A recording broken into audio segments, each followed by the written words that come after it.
Hello and welcome to episode 264 of the Smash Accept podcast. I'm your host, Michael Royer. You can find me on Twitter at DynastyDadFF.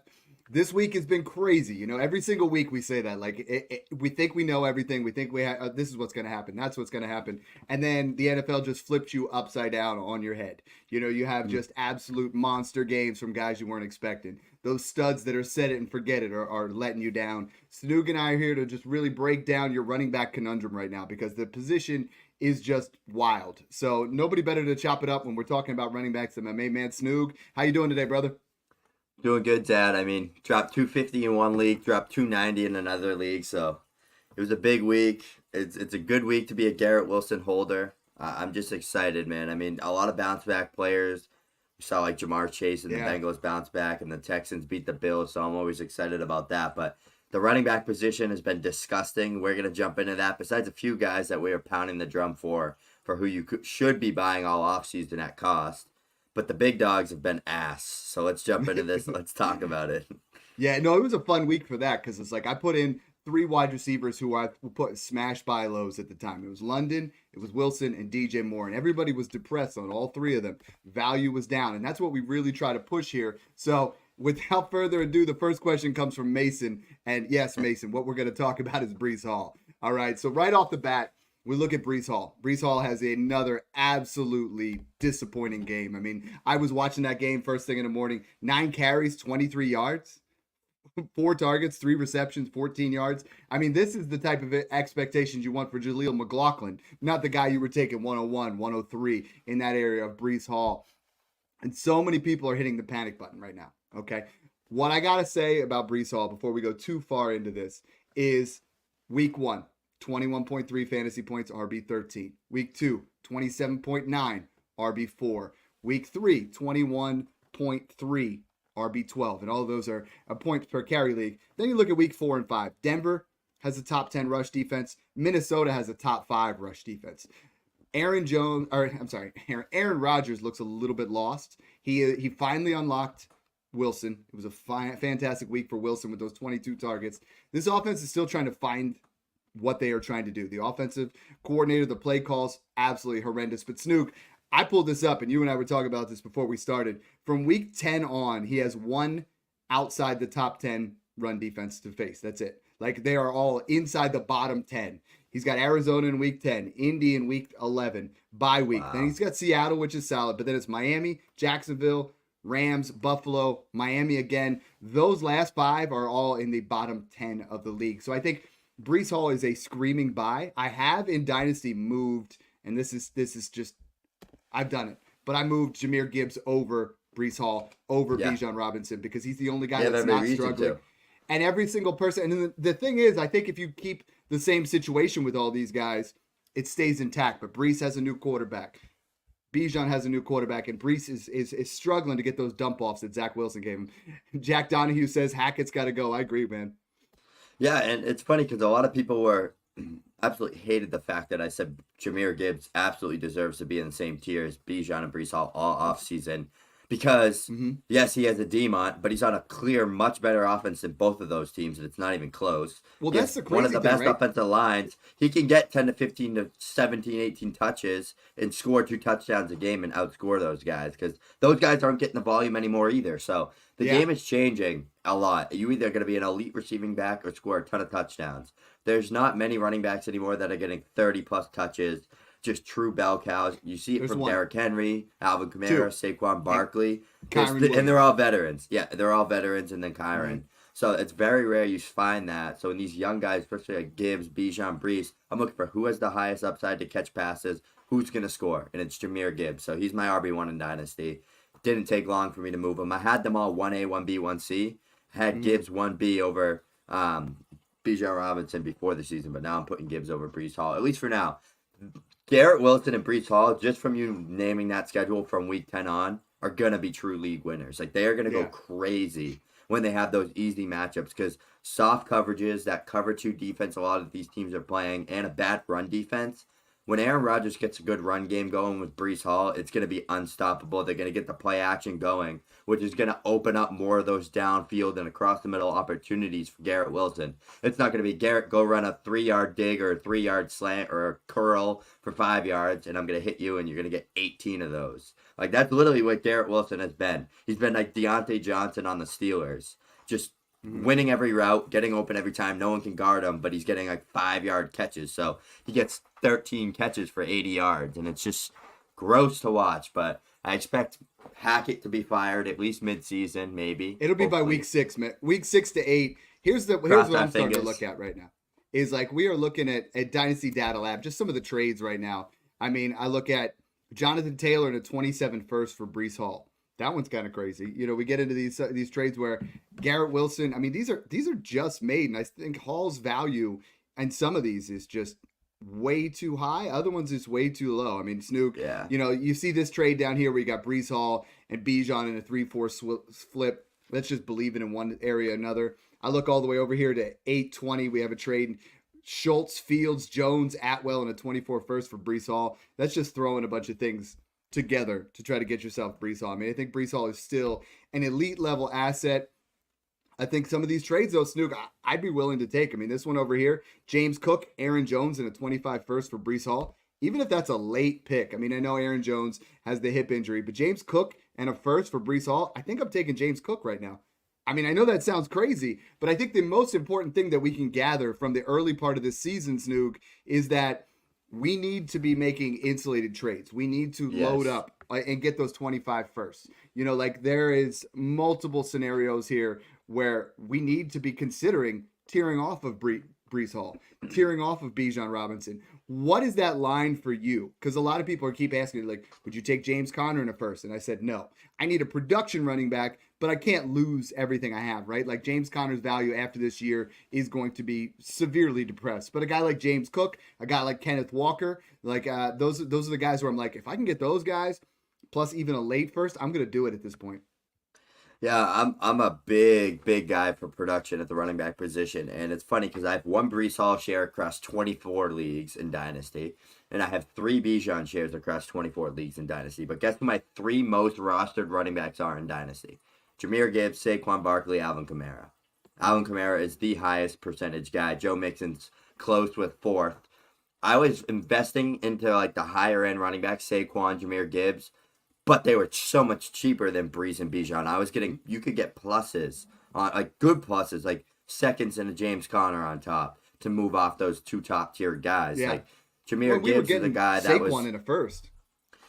My theory was, okay, I have Gibbs, Bijan, Brees all in the same tier. I'm gonna go after and target the cheapest one at a heavy rate. Travis Etienne's also in that mix as well, and it's not looking good with him. We'll talk about him in a little bit, but Jahmyr Gibbs is just a guy, like you said, Dad, like we always talked about this on the pod in the offseason, is if you're going to buy one of those anchor guys, buy the cheapest one and get the plus on top. That's what we were doing. Saquon Barkley, Alvin Kamara, Joe Mixon, Derrick Henry, James Conner, cheap vets that you could get for less than firsts in the offseason that are carrying yourself to the championship right now. And I'm not bragging. It's just a strategy that we've been doing for a while now, Dad. I think more than 85 to 90% of my leagues right now, I'm either in first or second place across 24 leagues. I think I have like 2 or 3 teams that are 2-3 or 3-2. The rest of them I have 1 loss or 0 losses. The writing's on the wall in a lot of these, and when you insulate, you take care of business. I wish I had the guy's name. He tagged both of us on Twitter. He's like, Dad, thank you for on the podcast mentioning sell Travis Etienne for Derrick Henry in a first. And that was a feasible thing, and Derrick Henry is just balling out. If I can get Henry or Kamara in a first for either Bijan or Brees, I think I'm going to do it. Like, I'm ready to take that insulation. I'm ready to move myself forward. Real quick question here from Jack Donahue. He wants to know, Rashi in a late first for Saquon on a contender. I'm taking it. Give me Saquon. I think that's, if you can get Saquon Barkley still, there's a non-zero chance that he doesn't pass, Brees Hall and Bijan Robinson. Like, he could get into that tier 1. People don't understand, like, having like that CMC or that true like guy that can, even if you get him for 2 years, that's like 2 years of the best player at the position. That is so much more valuable than just a young receiver and a random first. Yeah. Like that's like, And I'm always the one to do the insulated and I get off those vet running backs. You just have to make your best judgment, know when to sell. It was probably a good time to sell CMC when he's been injury prone his whole career, basically, from all the touches he gets. Yeah. And then he had 2 straight monstrous years. we- We should have just all known this was We going to did an happen. entire show on that. We did an entire show on that in April, and so many Yep. people messaged me, and they're like, "Dad, thank you so much for taking us off that Christian McCaffrey cliff, getting ourselves off there." The next guy we'd talk about, and I was bullish on Brees. I did not have as much shares as Bijan Robinson, but Bijan Robinson is the guy that most people have as their dynasty RB1. He was the guy that everybody was taking 101 from that class when they probably should have been taking Stroud, but that's neither here nor there. Looking at him, his situation has not been as bad as Brees Hall. You look at, but he's been consistently average. RB 19, RB 15, RB 20, 29, 25. This is not what you want from the guy that you're buying. A lot of times he was going late first in startup drafts, even in Superflex. So this is a guy that has not gone over 100 yards. He only has 1 touchdown at this point. Hasn't had over 5 receptions. Those were the things that were really leading Hall and Bijan to be like, these guys are the next Christian McCaffreys. Similar situation, right? Kirk Cousins is just finding his ground. Kirk Cousins looked phenomenal this past week. But what are we doing here when we try to move into Bijan Robinson? Thomas Shelby put, "Morning gents, the best in the biz." Love that. He's in the Discord. The Discord was on fire. A lot of you guys, the first 4 weeks, I answered somewhere between 400 and 500 start sit questions every single Sunday.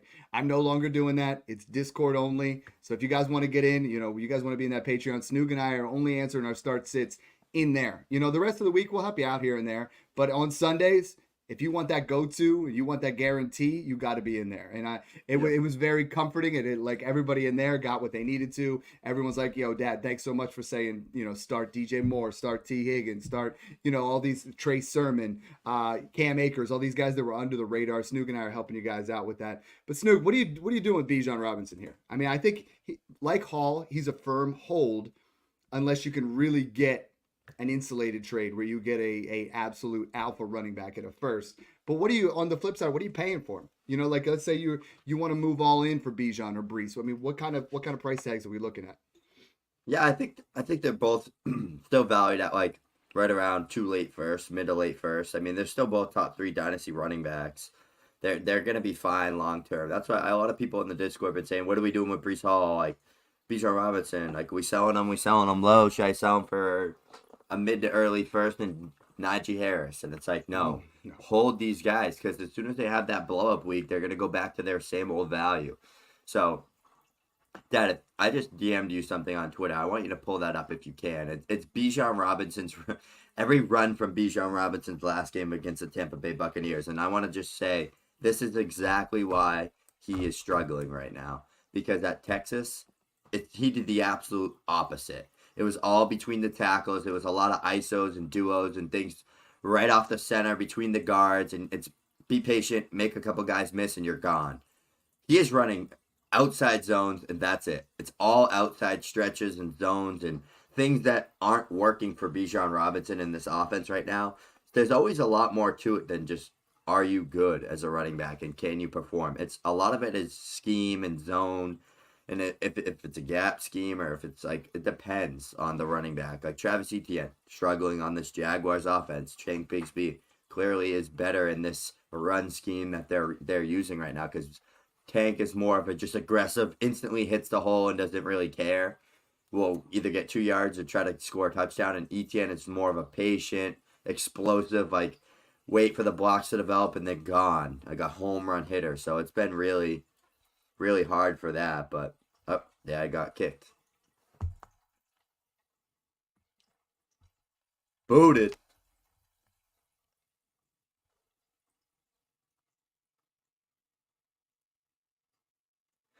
But yeah, no, I'll keep going on with that though. But don't really worry about Bijan Robinson as much because I think it's more. I think Zach Robinson is struggling to dial up those run concepts for the team, and I mean Tyler Allgeier's been looking like as good as Bijan running between the tackles and stuff. So it's just weird situation. What we need from Bijan is touchdown upside, and we need more receiving volume. an elite pass catcher. We need more checkdowns. We need more design screens, which they've been doing. Hold on, Dad's calling me.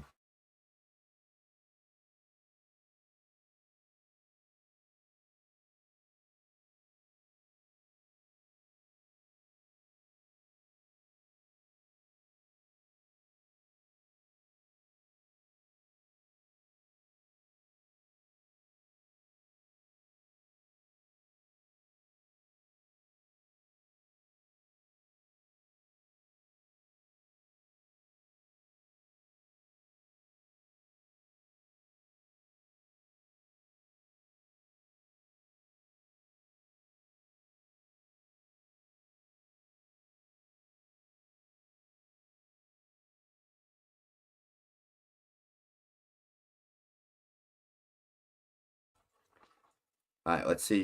He's gonna try to get back in. He had to restart his computer, but yeah, we're gonna pull up that graphic just so you guys can kind of see how Bijan's usage has been, because it's been absolutely disgusting. We're at that point in time now where it's like the good coaches are separating themselves from the bad coaches, and it's clear as day.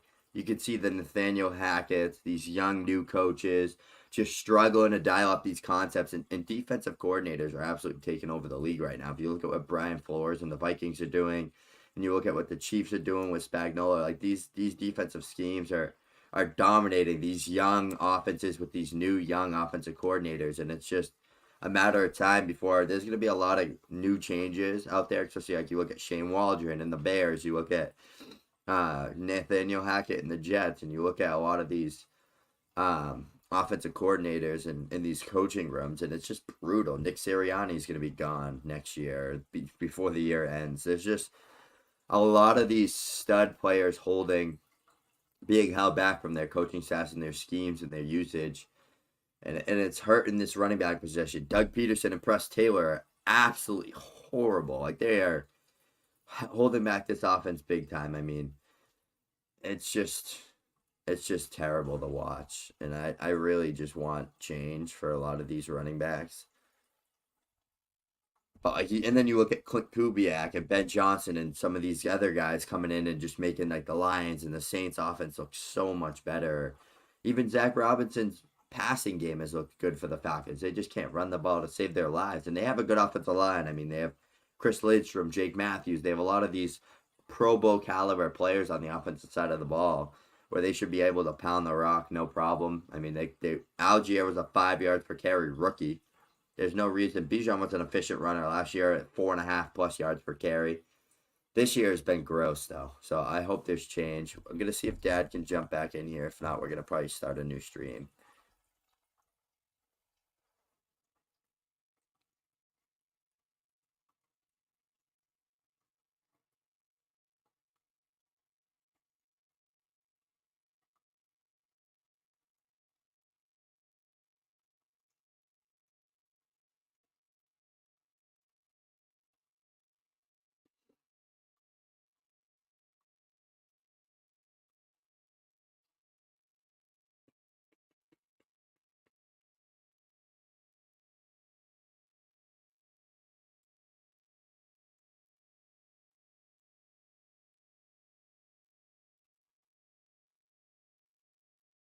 While we wait, I'm buying Travis Etienne, and I'll probably be on my own island with this one. I don't know what it is, but it seems like he's battling some type of injury. Hold on, Dad's call.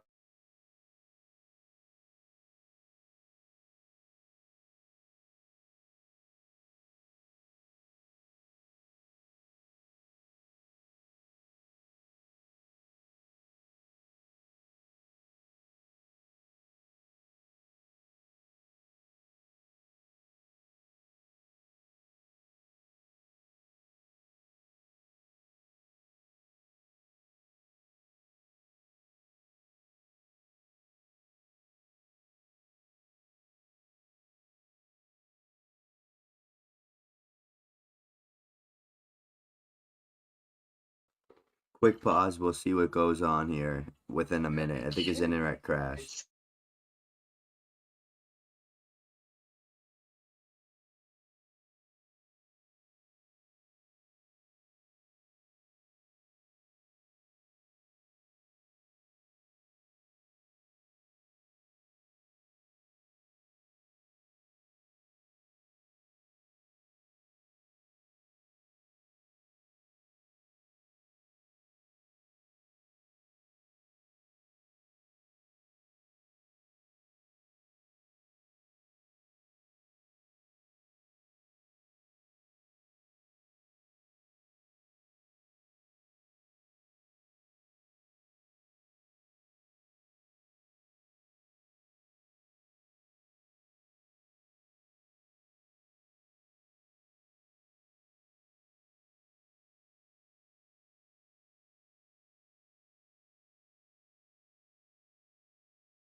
Snoog, you in here?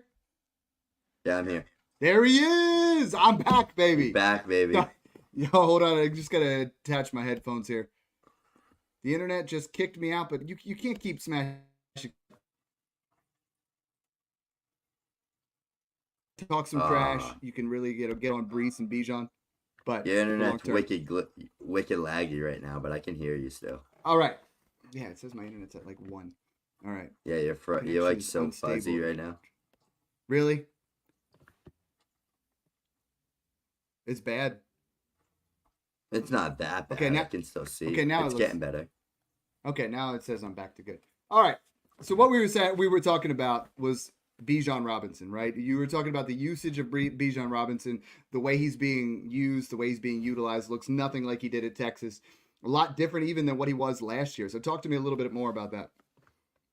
Yeah, I was hitting on this a little bit when you left. It's all outside zones, and it's just, it either works or it doesn't work, and it's not working for Bijan Robinson. So as an offensive coordinator, as a play caller, and Zach Robinson, you need to figure out ways how to get your running back downhill, let him be more patient, let him make defenders miss. He is second to none in the NFL at making people miss. Like, he is incredibly good at making defenders miss and just being patient as a runner and explosive between the tackles.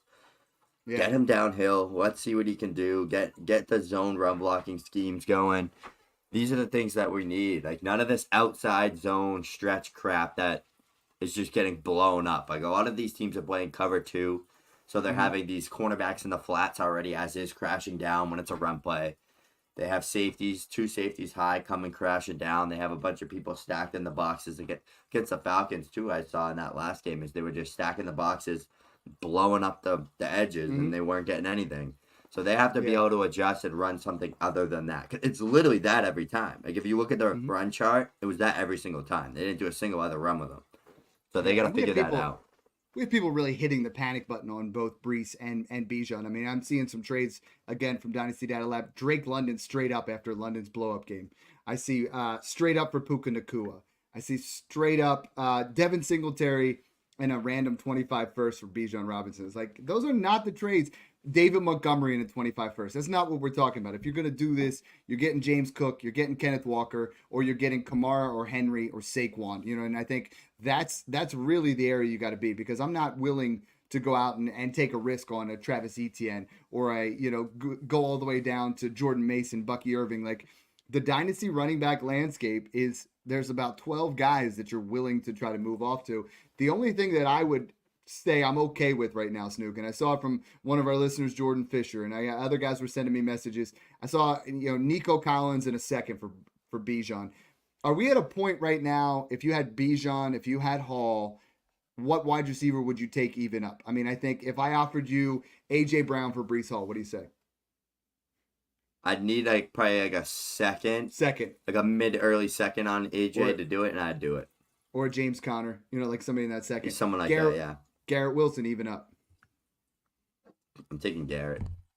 Nico. I think Nico and Amon. I'm taking Amon-Ra. I'm taking Nico. This is just, this is where we're at. I think this is what we need to do. If you want to, tier over, I think this is that great time where you can do a reduced volatility trade, where you go ahead and you trade. You go ahead and you move one of those older wide receivers and a younger running back like a Brees Hall, like a Bijan Robinson. So you move, say, Aaron Jones you moved Devontae Adams and Brees Hall, and you get yourself Jamar Chase and Zach Moss, or you just do one of those moves where it's like, you know what, by next year, I'm going to make sure I have one of these elite wide receivers, because Snook, you look at what the wide receivers are doing. There is no worry about Jefferson, Lamb, Chase, Neighbors, Harrison, Brown, Collins, maybe a little bit with Wilson, but he kind of put that aside. Reed, London, like those question marks are going away. The running backs, they still have that question mark. So if I really needed a running back right now, I would love to make an opportunity where I try to trade guys that are playing fairly decent right now, plus maybe like a DK Metcalf plus to get myself into there, or a Devonta Smith plus. Something in those ranges where I can really start to move in. Some people that aren't paying attention, you give them Michael Pittman. I know we say sell Michael Pittman every show, but Joe Flacco's not going to be the quarterback all year. So we got to make sure we look into those. The third guy in our worrisome running back, trio is Travis Etienne. So, I mean, I put out my waiver wire process today. Tank Bigsby looked like the superior running back this past week. And I know that hurts to say. I know that's something that's just, you look at what he's done. He should be, if you take the names out, he should be the primary back in Jacksonville. I mean, 34 carries, 273 yards with 2 touchdowns. That's 8 yards a carry, man. This past week, 14 touches for Bigsby, 13 touches for Etienne. Etienne he's been serviceable, right? He's been startable. A lot of people just act like he's not putting up any points at all. You look at the fantasy points that he's put up, he's not an RB1, but he's a flex. He's still okay. I was advocating on your waiver wire to put 45% because I think both of these guys, and you had mentioned it earlier, both of these guys are going to be, one will be an RB2 and one will be a flex every single week, right? But one of them goes down and it's going to be an RB1. And the way they used him this past week, Snook, it looked like Tank was the ball carrier, and then Etienne got the passes. I mean, Etienne had 5 catches. So I think we have an opportunity here where both of them could be a buy in redraft and in dynasty. But how are we navigating this situation? Because a lot of people are really panic selling on Travis Etienne. I saw him sell in one of my dynasty leagues for 2 seconds, and I'm like, Philip Fry says, "Hey fellas, I love that. You guys that are in there on YouTube, make sure you guys hit that smash accept, subscribe button. We're almost up to that 1,500 now. You guys keep adding more and more follows every single week. So Snook, what are you doing, man? Like you got Bigsby, you got Etienne. If you're either one of the owners there, how are you navigating the situation? Yeah, it's just gross, man. I mean, I'm buying Travis Etienne in Dynasty right now just because, I mean, he's closing in on the end of his contract in Jacksonville. I think he'll be so much better anywhere else. Press Taylor, Doug Peterson, horrible coaching staff. Horrible. That team sucks. Like, the offense stinks. Everything about that team stinks. Except Get him Brian off Thomas that Jr. team. Brian Thomas Jr. is the only one. Don't you talk bad on him. And he will always be fine because they're going to be bad playing from behind, have to throw the ball, and Trevor Lawrence is just going to feed him. So he's like that one guy that'll be fine. But like Tank basically Travis Etienne, I think it's going to be like the grossest split there is, and it's going to be Tank is touchdown or bust. If he doesn't score, he puts up 8 points. Travis Etienne's going to get all the receiving work. Travis Etienne, before the injury with his shoulder that's going on, and apparently the reason he didn't play in the second half of last game was because I guess he re-injured that shoulder again. I don't know how true that is, but I don't know why they're not coming out and just saying that and making us all think, oh, Tank's stealing the job. Because Doug Peterson comes out and say, Travis Etienne's our guy. Tank played good, but Travis Etienne's our guy. Yeah. I don't know what's going on. You could have a buy low opportunity there because Travis Etienne was like one of the best running backs in football last year, RB3 overall, explosive runner, elite pass catcher. The thing that stinks is they don't have the dynamic coaching staff that can utilize Travis Etienne to his strengths and get him in space and get him the ball out of the backfield, pass him the ball. Like Trevor Lawrence doesn't naturally check down like that. So it's just such a bad situation. So it's going to come down to literally whoever scores the touchdown that week is going to be the one that outscores the other. And Travis Etienne was dominating all the goal line touches before the injury, but now it's been Tank. So I don't really know what's going on with that situation. I have Tank in both of my redrafts because I was just like, if this really is true and this is going to happen, I better at least have Tank Bigsby so I feel better about myself. Yeah, Tank right now on Keep Trade. He's playing great though. He's RB33, worth a late second. I would pay that. You know what I mean? I would be into a situation just worth it. I think what you have in Tank Bigsby is you have a flex the rest of the season. I think he's going to be at least flex worthy week in and week out. But an Etienne injury, and you're going to see his value skyrocket, especially like you talked about with Etienne's contract situation. Like I think there's a serious buy low opportunity on him. And Travis Etienne is moved all the way down to RB16, and they have him still below a 25 first, above a late 26 first. Are you paying any first for Travis Etienne right now? I don't think you have to. have to. I think you can get it for like a pair of seconds right now, and I absolutely would because he's still so young and he could leave. Like he could leave this Jaguars team at any moment. Yeah. And according to like Keep Trade, I'm looking at it. Chase Brown, Zach Charbonnet, Braylon Allen in a second can get you Travis Etienne, and I think you're looking at a lot more upside there with Travis Etienne. So like imagine Etienne in Minnesota, or in a Shanahan style offense, like he'd be absolutely untouchable.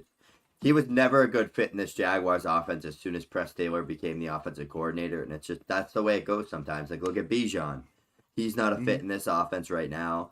like Brees, like it's just if you're not a fit in the scheme and you're not getting the ball the way that your strengths and yet your Yeah. play style fits, then you're not going to be as good as you can be. And the Jaguar scheme is better fit for Tank Bigsby than Travis Etienne, and that's just the way the ball falls sometimes. We got another YouTube question here. Would you trade Olave and Brian Robinson? Is that too much for Brees Hall? I So take I think Brees. Be, I think I that's said it once, I said it again. But Brian Robinson is touchdown or bust. If he doesn't score, he gets 8 points. yeah. It's I that think simple. I think the line there is like if it's Olave, I got to get somebody else that's going to be putting up a little bit more points wise, and that's kind of where we're going. The next thing I want to talk about is we got to like if we're going to really be down on those upper level running backs, like there isn't a lot of room to navigate on there. Who are some guys? Right now I have 19 running backs worth a second round pick. Like there are only I would argue, because now I've moved ETN out of that there are 13 running backs worth a first rounder. I mean, we've already talked about Gibbs, Bijan, Brees, A-Chain, which A-Chain I think we need to talk about here right after this, and Saquon. They're all still worth a mid-first. You got to move A-Chain in my updated rankings below Barkley. Taylor, Walker, Cook, Kyron, and McCaffrey are all worth that 106 to 108, 109. McCaffrey's starting to fall a little bit more, but Cook and Walker keep ascending up. And man, Kyron Williams, 9 straight games with a touchdown. Let's just stop. Blake Corum looked good, but let's just stop any kind of discount on Kyron Williams because he belongs up here in this area. 11, I think Jonathan Brooks is still worth a first. Kamara and Henry are worth a first if you're on that stretch for those late.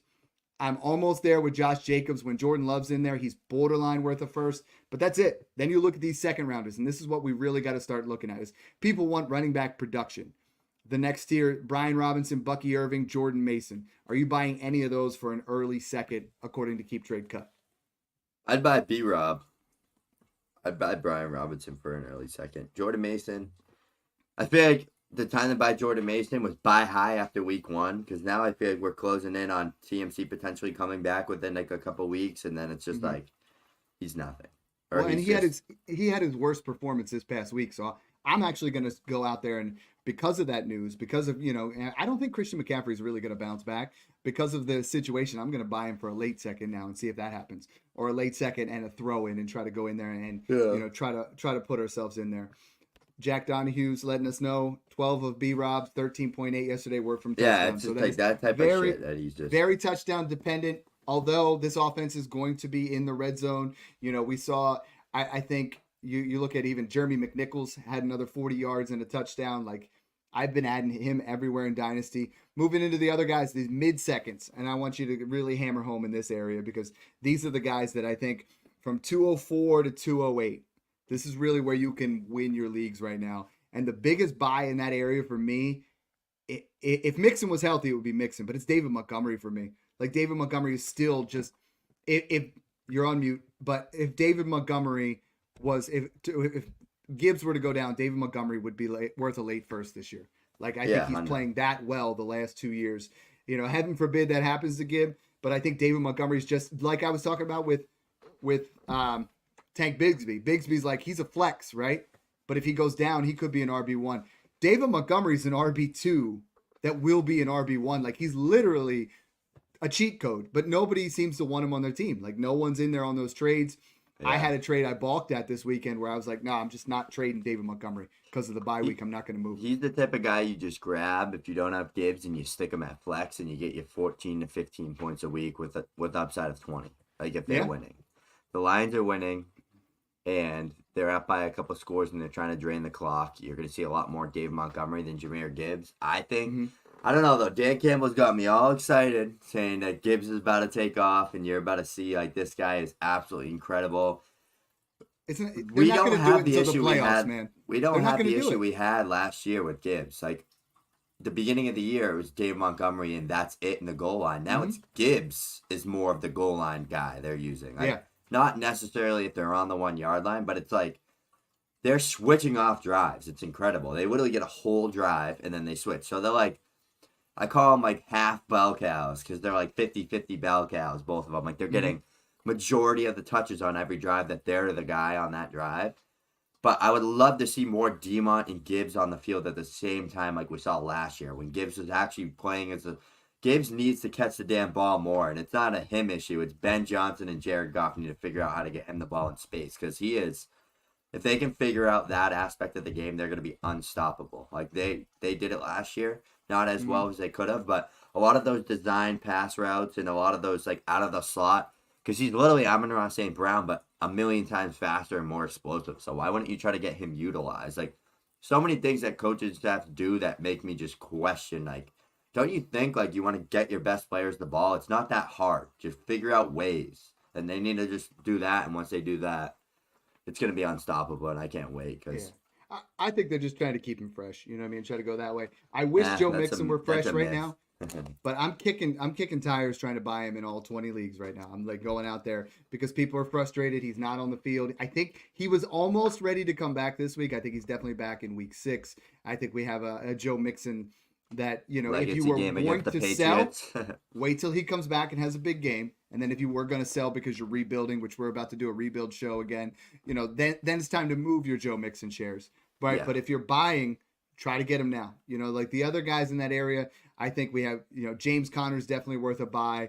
Tony Pollard, J.K. Dobbins, Ramondre Stevenson look good again. It's tough to advocate telling anybody to buy Najee Harris and Rashad White. They're kind of in that area. You know, like it's a muddled area, those seconds. It's kind of pick your poison.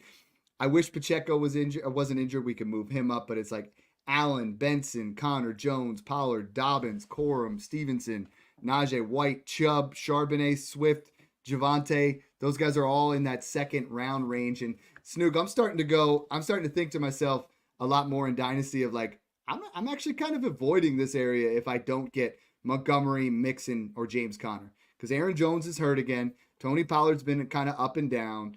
Benson's not going to do anything until we get Corum. Braylon Allen, it was a great story, but I'm not thinking he's going to be that same guy down the stretch. Najee Harris has just been very mediocre. I'm actually kicking the tires. I'm moving back, and I'm just saying, you know what? Get me Chuba Hubbard cheap for production. Yep. You know, yep. I know Brooks is coming back, but all offseason I was buying him for thirds, and he's putting up points. Get myself J.K. Dobbins playing this good. If Chuba's playing this good, I would be absolutely shocked if they just forced Jonathan Brooks in right away. What's the point? Ease him in. Carolina's not going to go to the playoffs. He missed the entire offseason, so he needs to like get reps, learn the offense, ease back into things. Jonathan Brooks, I think, is a buy for next year, and I think Chuba's the play for this year. Chuba right now, though, I mean, you could buy for a late second or a pair of thirds still, because almost everybody in the community, you know, like I put last week that he was a riser in fantasy. People like, Dad, you're just foolish. Jonathan Brooks is just going to be the bell cow. No, he's not coming off on a team that's going to be, you know, one win, and they're going to come out there and be like, oh, you know what we should do? We should take that running back we invested a second rounder in, and we should just beat him up coming right off that ACL surgery. No, Chuba Hubbard is that stopgap. Zach Moss, you know, like, is that stopgap. There's these guys where we can just throw them into their lineup. Trey Sermon, while, you know, everybody was mocking me where I was saying, you know, fire up Trey Sermon and Cam Akers this week. It's why it's so important to have those insurance level running backs, Snoog, is this week we saw a bunch of them. Rico Dowdle, you know what I mean? Like, why invest a second in, you know, guys like Najee Harris right now, or even, I mean, it's ugly. It's ugly in that middle range. I want to either Chuba Hubbard, RB5, or he's RB7 right now through 5 weeks. He's been fantastic. I tried to sell him this past week, Dad, in like this week, so I can get my second for a deal that was involved with getting a Kenneth Walker type trade done. And I tried all week to sell Chuba for a second. I couldn't even get a damn 27 second for him. So I kept him. And I started him at flex. He dropped 27. On 17. Rebuilds, I was offering Chuba in a third for any second. I put it in the group chat. Not a single offer. You know, people are like, now you'll get a second plus. Yeah, hopefully, but I don't. You just gotta wait for Brooks to come back. The exact week Brooks is activated and doesn't play much, and Chuba pops off, then you sell him. Yeah, it's just been trying to piece together your running backs. I mean, why this year has shown more so than ever. I mean, look at Tyrone Tracy as an insurance level running back that we were investing, instead of just taking wild swings on your third round of rookie drafts, getting yourself Tracy or Bucky. Irving or Allen, or, you know, like those guys are all starting to ascend, and they're getting you positive fantasy points. They're getting you set up to, you know, be successful. And I think every year we do that process and we talk about doing that, But then it's like, oh, you want that Jalen McMillan, and you want that Javon Baker, and you want that who else we got? The Luke McCaffrey, the who am I missing? The from Jalen McMillan, Cincinnati. Yeah, well, I said Jermaine McMillan, Burton, Burton. McMillan, Like Polk, we all want to pick that Baker. next guy, but then that easy path to relevance, we sometimes skip over it because you're like, oh, well, Yeah. Brees is there, or oh, this guy's there, and I think we need to That's the check thing in that on that people. process a little bit more. That's the thing that we always got to focus on too more is those day 3 wideouts are so hard to hit. Like you just gotta Rarely get lucky that the coaching staff's willing to utilize a 5th round wideout, but like those 4th and 3rd and 5th round running backs, yeah. see a path to relevance so much quicker. We always knew this running back class sucked, but we always knew that there was a lot of capable NFL talent, like Braylon Allen, Bucky Irving, Will Shipley, Ray Davis, all these guys we knew were good enough to play, but they weren't going to be like workhorse running backs that go in the 2nd round. Like we thought Brooks Benson and Corum would be like those guys that have a shot at being like that maybe starter type talent. But they were all just good guys that could be elite handcuffs, and that's what it's looking like. And those are the guys where you can sometimes find value in, because 2022 class had Brees and Kenneth Walker, who were elite guys, but like James Cook, Rashad White, and some of these other guys were kind of viewed similar. And look at how their careers, Zamir White, and these guys have panned out, just producing. Yeah, like you're getting these guys in the guys, 4th round. If you get a top 24 season, it's a hit. I don't care what anybody says. Well, and George is asking here. He said, in a half-point PPR, thoughts on Kamani Vidal for the second half. Like that was a guy that everybody was trying to move up because they wanted him to be the next guy. But Gus Edwards has struggled mightily. J.K. Dobbins has been fantastic, but we know he's usually held together with paper mache. Is Kamani Vidal someone that you're investing in? I have 0 shares because of the cost on draft day. Like people were taking him late 2nd, early 3rd over some legit players. I kind of pass on him, but what do you think here with this question? Yeah, I don't really think he's good at all. I never really cared about him or liked him. Yeah. Yeah, we're into that like weird area. But this is that time, Snook, where Chase Brown really ascended. And I'm trying to look at guys that, have some good matchups coming up. Guys that are next in line for relevance. Jalen Wright, 13 carries for 86 yards. You know what I mean? He popped off with A-Chain's injury. What are we doing with this Miami situation as a whole? Everybody's messaging me. It looks